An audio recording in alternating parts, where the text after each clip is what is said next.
with civil society, and I suspect with all Guyanese, in defense of all 83,000 square miles of this country that is ours and beloved dearly. While we know, sir, that the claims of both Venezuela and Suriname are unfounded, we must redouble our diplomatic efforts to resolve them.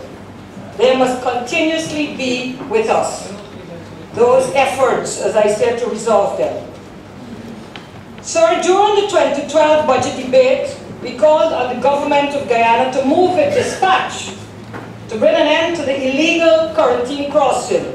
And we posited then, sir, and we do so again, that it is dangerous to life, it compromises our territorial integrity, it facilitates the movement of both people and goods. Most recently, some allegation of gold bars, perhaps crossing our eastern border.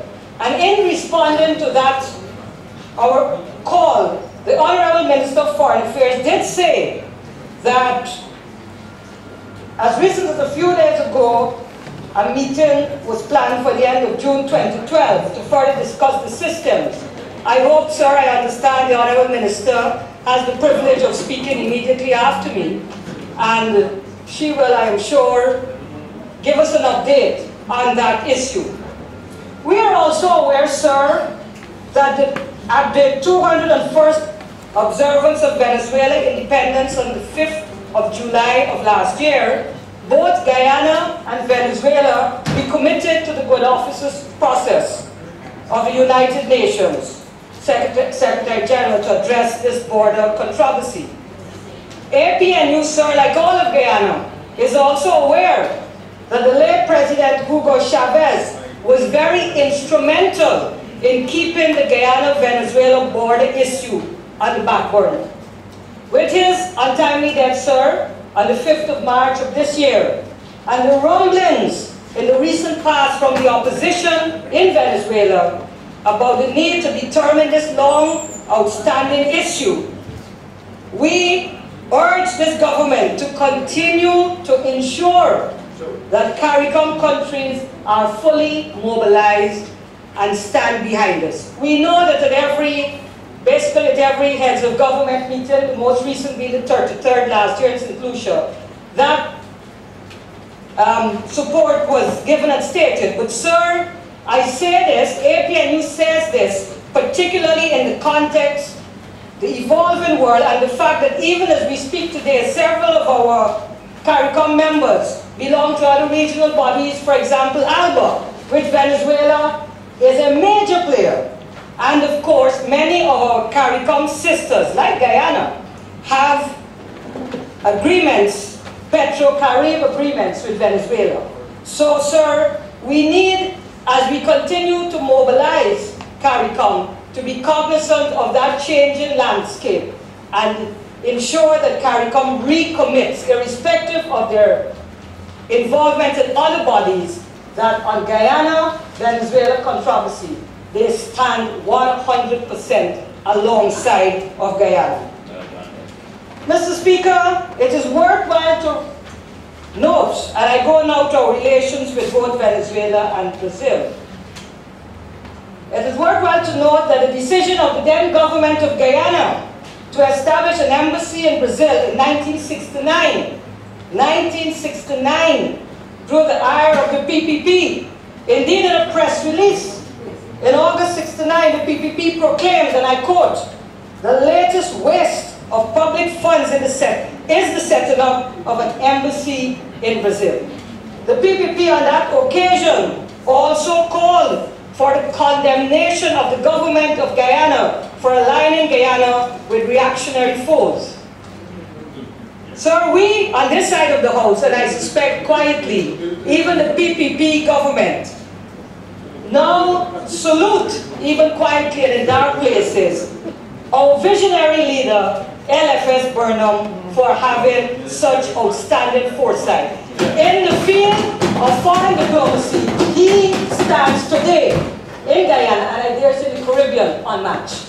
It perhaps is no wonder that he was voted Caribbean Man of the century, of the 20th century. our relationship with Brazil is strong, and we are happy that it continues that way. We note, sir, in that context, the recent meeting in February 2013 of the Joint Working Group on Infrastructure between Guyana and Brazil, where such projects like the upgrade of the Lethem Road and the Deepwater Port, which we now see as being moved to Berbice River, and other projects were discussed. We want to also note, sir, that Mr. Winston Brassington of Nissel and Marriott fame is the chairperson of this working group. Sir, there is already a steady trade between Region 9 and northeastern Brazil. With Lethem being our frontier town, it must be properly and systematically developed to enhance trade and tourism between our countries. The upgrade of electricity, sir, to 24/7/365 is therefore an absolute prerequisite. Right now, Lethem is roughly divided into 3 areas. 2 of them have 8 hours of electricity a day, and 1 has 20 hours. We say upgrade Lethem as soon as possible to 24/7/365. Sir, April the 14th of this year is important to Guyana for 2 reasons, and I turn now, sir, to Venezuela. Firstly, on that day, Venezuela will hold its national elections. This is important, sir, because should the opposition be victorious at the polls, our Petro-Carib agreement may well be re-evaluated, and the Venezuela-Guyana border may be moved to the front border. We don't know. The second reason, sir, why April the 14th is important to Guyana is because on that day, sir, I will be 54 years of age. I could not find my birth certificate, but I'm sure that I will be able to lay it over as an exhibit. Sir, it is difficult for APNU to overstate the value of the Petro-Carib agreement to Guyana. Sir, under this agreement, Guyana receives approximately 50% of its oil, and we pay parity by rice and by paddy. And that is well documented in page 13 of the budget. I don't think anyone would want to dispute that, sir. Sir, in that context, it is also worth noting that Venezuela is now our biggest creditor. Should the incumbent President Maduro win on the 14th of April, I said that important day, our relationship with Venezuela vis-a-vis border and Petro-Carib may also change. We don't know. What we are saying, sir, we expect and we hope that as a responsible ministry, our ministry and its expert staff is, even as we meet here today, discussing contingency plans. Sir, CARICOM. Sir, the survival and deep re-engineering of CARICOM remains an absolute prerequisite to all of us, sir. We are all aware, sir, that foreign policy coordination is one of the guiding principles of CARICOM, and we note that foreign policy coordination was an important agenda item at the 33rd Conference of Heads of Government in St. Lucia in July last year. Indeed, sir, COFCOR, the Council for Foreign and Community Relations, is one of the organs of CARICOM.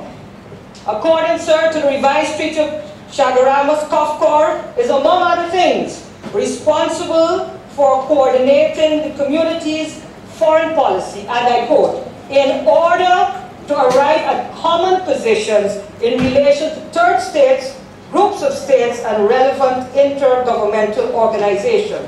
Indeed, as the former Minister of Foreign Affairs, Dr. Rudy Nsinali, stated in his book, Multilateral Diplomacy for Small States, and I quote, by combining their individual strengths and unifying their representation, developing countries can, and indeed have, been able to maximize their gains.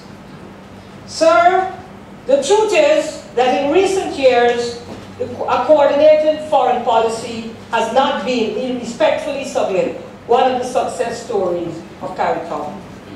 So we have the recent Falkland Islands issue, where CARICOM has flip-flopped in the face of pressure, first from Argentina and Alva, and then from the United Kingdom. On this area of non-unifying position, sir, on the 3rd of August last year, the UN Secretary General voted on a resolution condemning Syria for its indiscriminate use of heavy weapons in civilian areas. 133 members voted yes, 12 against, and 31 abstained. Guyana, sir, were among a few other CARICOM countries that abstained, while Barbados, Belize, Grenada, and a few others voted yes. This vote, sir, is particularly glaring when one positions it in the context that it took place about 1 month after the 33rd heads of government meeting in St. Lucia. And this is what they said in St. Lucia, the heads, emphasizing that foreign policy coordination was not only a guiding principle of CARICOM, but a necessary tool to achieve effectiveness in foreign policy matters. The head said that in July. In August, some go so, some gone so. I don't know where the winners were. I believe none of us were winners. Sir, similarly in November, on the issue of the upgrade of Palestine states to that of a non-member observer, 12 countries, including Guyana, rightly we say, in this case, voted for, and 3 abstained. So let me say unequivocally that APNU is in no way seeking to either dictate or in fact to even interfere with the sovereignty of our sister CARICOM states. What we are simply saying is that CARICOM would be more effective on the world stage of foreign diplomacy as a single bloc. That is the point we want to make. So CARICOM will observe 40 years this year. Some may say it's on the 4th of July when the Treaty of Chaguaramas was signed. Some may say the 1st of August when it came into force.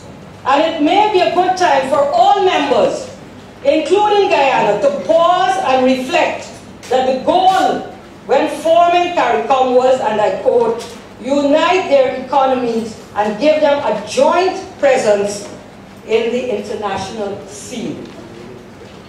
Sir, we support CARICOM. We have said that ad nauseum. We continue to do so.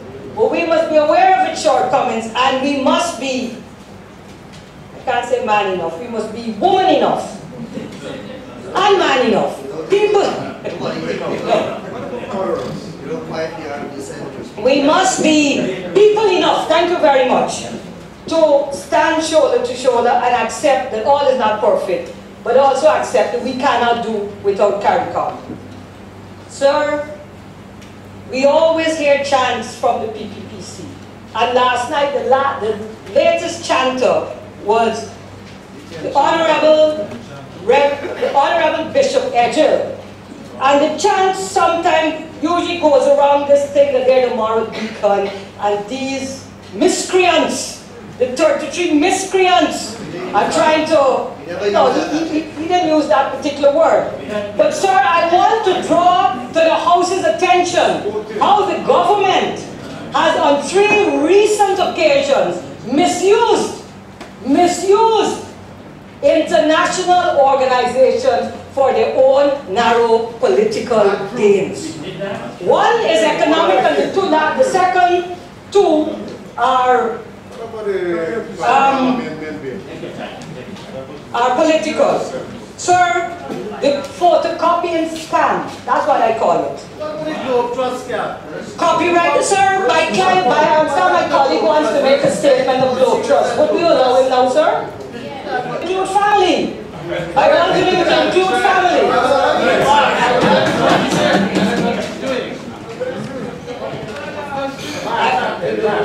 So I hope that the time has stopped.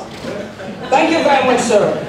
Sir, Guyana is a member of the World Intellectual Property Organization and a signatory to the Berne Convention and the Universal Copyright Convention.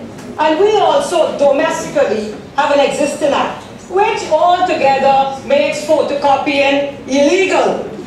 Illegal, unlawful. Despite this, sir, one second. this... I may have to have the clerk, Mr. Isaac, could you cover that? Say one except when it happens in the National Assembly. Despite this, sir, the government of Guyana, through the Ministry of Education, invited firms to bid and supply pirated textbooks. Sir, in justification of this abomination, Dr. Luncheon said this.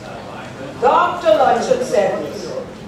And I quote, Stabrook News, September the 13th, we go to tender. And the two things that we are obsessed about in terms of policy is about the quality, and the second one we are satisfied is price. We don't supply these things ourselves, and this is the, sir, it wasn't so amazingly unlawful, it might even be ridiculous. And he goes on to quote, you could be a publisher with a copyright, and you could offer to sell me this book for $1. My friend is a good photocopy artist, and he could sell me the book for 10 cents. All of you are going to bid, but who do you think is going to get it? He said, Adam, that was why he keeps on stressing quality and price. So basically, the Honorable Doctor is saying, so what? So what? Put the law wherever you want to. Sir, this is vintage PPPC. Instead of running up and down the court steps, like we Willie Winker, only to be rejected again and again. The Honorable Attorney General should have advised the government of the law. Where one wonders, I said like, where one wonders was our dear subject minister, Minister Manager, who is also a lawyer, when Cabinet made this ghastly decision. Mr. Greenwich, sir, Mr. Greenwich, she wasn't born earlier this year, sir. Mr. Greenwich, in a letter to Stabrook News of 20th of October, the most honorable, Mr. Greenwich reminded us that what this government should be doing is to encourage as far as possible locally written texts. And he referred to both the late Professor Leslie Cummins and our own late, the Honorable Derek Bernard, who both wrote geography textbooks for school. Sir, in Trinidad and Jamaica, there is a vibrant local textbooks unit where their own people write books. They have to photocopy and break the law in their countries. But Guyana is a strange place. Indeed, sir, since 2005, the Honorable Minister, whose name I will not call, when he was shadowing foreign affairs, said that they would soon be tabling a modern photocopying bill. But sir, you know position. We don't really want to hear from him. But that is another story. Sir, to sum up this whole sordid matter, I can do no better than to quote the last paragraph of Stabrook News editorial of the 16th of September last year, entitled Rabbit Hole. That's what is entitled Rabbit Hole, and this is what it says. If Dr. Luncheon and the entire cabinet have not fallen down the rabbit hole into a through-the-looking glass world, then the rest of us, which, sir, would include you, are on Manhattan. That's what they say. Sir, we go now to the second infraction, the second misuse. This one is of an international, regional body, the OAS. On the 3rd of August, sir, the Inter-American Commission on Human Rights, an autonomous body of the OAS, issued a stinging criticism of the state of Guyana and the police of Guyana over the killing of 3 protesters in Linden on the 18th of July 2012, where you know that would have gotten some people, including their advisor on governor, mad. So, sir, to try to save face, they hastily dispatched Ambassador Bainey Karan to Washington in the second half of August 2012 to brief the OAS on the Linden crisis and the shape of things since general elections. The complaint was about July the 18th, but they went to talk about elections. And sir, I must let you know but both yourself and myself featured in that address. We are stars. We are stars. This is what it said.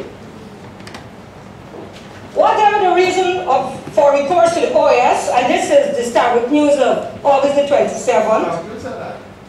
No, we come into the actual words. Whatever the reason for recourse to the OAS, the informed and discerning Guyanese man, woman in the street will see it as a further recognition that the government refuses to accept that it has lost control of the parliament and vast powers, all in keeping with the provisions of the Constitution. Why else would the ambassador advise the permanent council about cuts to the budget by virtue of the one-seat majority? Why would he cite the election of the Speaker of Parliament and deputy from the ranks of the opposition? Why would he refer to the domination? Why would he refer to the domination of the parliamentary committees by the opposition? And about the Beni Quran. The source is when he attended the OAS in late August. That is the source. So, sir, that is what the government is beginning to use the international bodies that we are parties to. And there's the last one, sir, so it's not a mistake. The United Nations Rights of the Child Committee, January of this year. The Guyana delegation appeared before the United Nations Rights of the Child Committee, represented by none other than the government's advisor on governance. And the Honorable Minister of Human Services, Minister Webster, who I suspect, sir, was a silent partner in this whole And I want, sir, to quote. I want to quote from the Kaichur News of Saturday, February the 16th. This is what they say. Meanwhile, the government told the UN committee, this is where the headline is, and it should be 3,000 girls leave school annually because of pregnancy. But somewhere in that leaving of pregnancy, 3,000 girls, this is what, as I suspect, the Honorable Advisor said. Meanwhile, the government told the UN committee that the greatest threat to the protection and promotion of children's rights and equal access to service is emerging from the threat of the parliamentary democracy posed by the opposition, the threat posed by the opposition dictatorship of one. So the reason why they have a problem with 3,000 girls are leaving school because of pregnancy is because of the dictatorship of one in the parliament. And this is quotation, that's why my learner, it's your quotation, because, sir, it is in parentheses, and I have also seen the UN report, and I am satisfied that this is a true and correct reflection, and I challenge my colleague to prove me wrong. And, sir, I will repeat it, sir. The greatest threat to the protection and promotion of, I don't care where it was, it says the greatest threat to the protection and promotion of children's rights and equal access to services and the potential for the reversal of the democratic and socio-economic gains is emerging from the threat of the parliamentary democracy posed by the opposition dictatorship of one in the parliament. Sir, we condemn in the strongest possible language this misuse of these organizations which are funded by taxpayers' money. And sir, the flight of the government, this is apparent flight from reality, sir. Were I another place, I would refer to it in stronger language. Sir, I want to turn to trade facilitation and investment. Sir, why continue to seek trade and investment opportunities with our traditional trading partners? Guyana, in APN News' opinion, quite correctly continues to look both south and east for new trading partners. We are fortunate, sir, that in the case of China, this economic giant has, if not come to us, has met us halfway. We, sir, are aware that in recent years, China has invested in several CARICOM states in the form of loans, grants, and also in mega construction projects. the 33rd heads of government meeting in July last year, the Honorable Prime Minister of St. Lucia said that China was on course to becoming the world's largest economy and a superpower in its own right within a few years. And he says this, and I quote, "The reality that beholds us is that global growth, will be determined by decisions made largely in Beijing. A united CARICOM approach in terms of trade and investment would, we believe, sir, have been ideal. The reality is that with CARICOM not having a unified one China policy, we must negotiate on a country-to-country basis with China." So we need to make Guyana. Why can't our Minister of Foreign Affairs be the change agent within the Council for Foreign Affairs at CARICOM? We need, Minister, a synchronized foreign policy. Why can't Guyana, that is our challenge to you, become that change agent on behalf of all the people of Guyana? Sir, we need to work into ministry to make sure that the proposals of legislation that we hear about in the budget becomes a reality so that people wanting to do trade with Guyana will know where to go. We need to put, sir, a rational rotation for our heads of mission. We need, sir, and I'm formally now on behalf of APNU asking the Honourable Minister to lay in this House a strategic plan for our ministry, a 5-year strategic plan for this most critical and sensitive ministry in this National Assembly. And lastly, sir, we should seek to conclude arrangements with Suriname to bring an end to the illegal crossing between our countries. Sir, APNU campaign. Before I go there, sir, I just want to make one reference to something that was said yesterday by the Honourable Member, Bishop Edgell. Government developing code of conduct. And he went through a whole thing. We at APNU side want to challenge him to one thing on behalf of the government. Get your ministers individually to submit to polygraph tests. Honourable member, maybe all of us. No, sir, it's a suggestion, sir. Sir, the Guyana Energy Agency, CANU officers, we, sir, it is a suggestion. We are suggesting a polygraph test for all ministers, all government authorities. Okay, of course.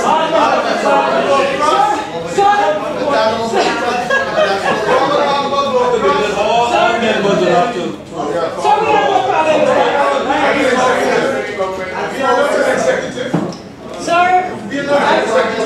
Sir, I just wanted to slip that in before I conclude, because I want to conclude on a very serious note, sir. That is serious, but I want a non-confrontational note, I should say. APNU has campaigned on a system of government called shared governance. And sir, I believe now that this government is beginning slowly to recognize the advantages of such a system. Sir, you remarked yesterday, everybody forgot who they were as we rushed to help our fallen brother. That's right. Luckily, only temporary fallen. Why cannot we, in this house, if Mrs. Backer, who people wrongfully say, sir, if I may, very confrontational, if Mrs. Backer could genuinely say, let us work together, let us start with foreign affairs, and let us go to the other ministries. We don't know which ministers we will find if the polygraph test goes through. But let us go and let us work together so that together we can move this country that we love so much forward. Sir, I rest my case. Thank you.